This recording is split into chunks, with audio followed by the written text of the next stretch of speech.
Okay, so good afternoon guys and welcome back to my video, and today we're going to learn about verb patterns. Okay, so maybe some of you have learned about this in LA3, but now we will learn again about this one. Yeah, so if you want to learn from the book, you can look the book at the page 40 until 41, yeah, about flat pack world 5C.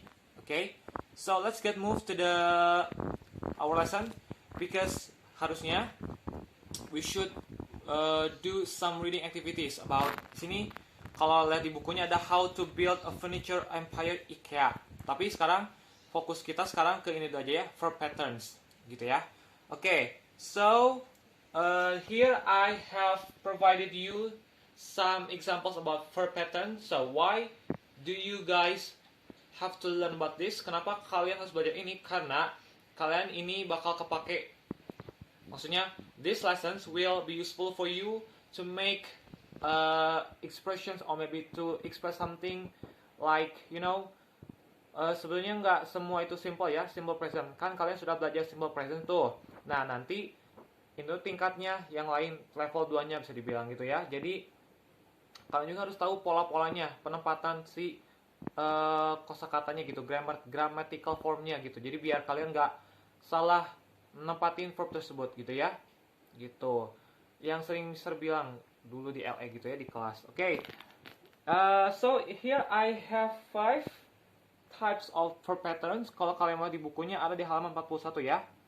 Halaman 41 di situ yang help with vocabulary about verb patterns. Nanti kalian tinggal isi aja. Itu buat PR ya. Oke, so now let's talk about the first. Di sini Mister sudah kasih contoh satu verb aja ya. Nanti kalian cari sendiri contoh lainnya. The first is keep. Oke, keep. What is keep? Artinya menjaga atau tetap ya in bahasa. So, setelah keep itu adalah verb ing. Jadi gak bisa setelah keep itu verb satu, gak bisa. Harus pakai verb ing. Gak boleh ada dua verb dalam satu kalimat. Jadi keep verb ing. Gitu ya. For example, I keep studying even though in pandemic. Aku tetap belajar meskipun dalam kondisi pandemik. Gitu. Itu ya. Keep studying. Jadi bukan keep study. Gitu. Contoh lain, Winnie keeps looking at me. Jadi Winnie terus-terusan lihat ke aku. Jadi bukan she keeps look at me. No. Keeps looking gitu ya. Kayak gitu. Itu untuk keep. Yang lainnya pasti kalian tahu ya. Contohnya, misal kasih satu lagi contoh, go, yang paling semua go. Setelah go apa? Verb ing kan? Go swimming, go jogging, go running, dan seterusnya. Itu ya. Next, number 2, ada need plus to verb.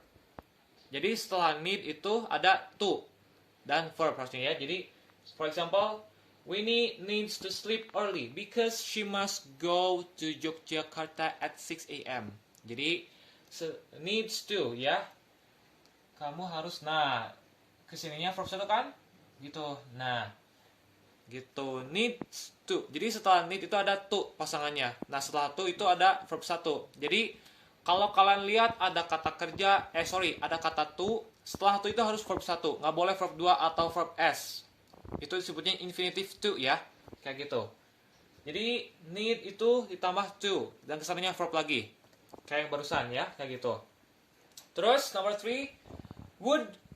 Udah tahu ya, would itu modal. Pasangan kemarinnya would apa? Will berarti. Jadi would atau will itu ditambah verb 1. So, if you want to use would or will, after that you must put verb 1 after them. Jadi contohnya gini, Satya would do his job if he got money. Gitu. Atau Satya will do his job if he gets money. Ini ya. Setelah would itu berarti verb 1. Jadi bukan would does atau would did, no. Verb 1. Mau itu past tense, present tense itu pakai verb 1 ya. Oke. Mungkin ini sudah tahu ya, ini paling simple. Mungkin kalian bisa cari lagi contoh yang lain tentang ini. Modal pokoknya. Ini jenisnya modal. Apa coba? Nanti ya cari tahu sendiri ya. Number 4, pay. Pay itu artinya membayar. Pay. Setelah pay itu ada objek, ditambah lagi to verb. So, it's similar to need.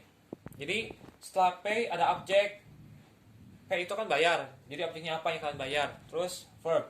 For example, I pay Wiwin to draw a painting. Aku ngebayar Wiwin untuk ngegambar lukisan. Gitu ya.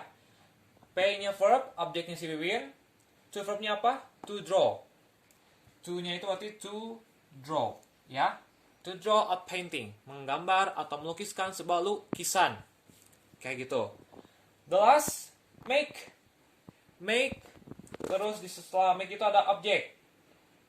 Terus ada objek, ada verb. Gitu. Nah, jadi pokoknya gini ya. Setelah make itu apa? For example gini. Winnie is a friendly girl. She makes people around feel comfort. Oke. She makes ya, karena she. Makes, ada. Objeknya apa? People. Kemudian verbnya mana? Feel. Gitu ya. Kalau people around ini maksudnya ke people. Comfort. Jadi, dia membuat orang-orang di sekitarnya merasa nyaman. Gitu ya. Oke, contoh lain. This pandemic makes us feel lazy and sad. Gitu. Jadi harus ada sebab akibatnya. Kamu membuat apa jadi apa, kayak itu. Terus gini. Sarah makes her mom become happy because she buys her a new phone. Gitu ya. So, itu untuk makes ya. Nah, jadi itu adalah contoh-contoh dari penggunaan verb pattern. So, all of you guys must remember this ya. Keep, setelah keep itu apa, setelah need itu apa pakainya, would apa, setelah itu pay, kesananya apa, make, setelah kesananya apa. Gitu ya. And, itu dulu ya untuk lesson today's.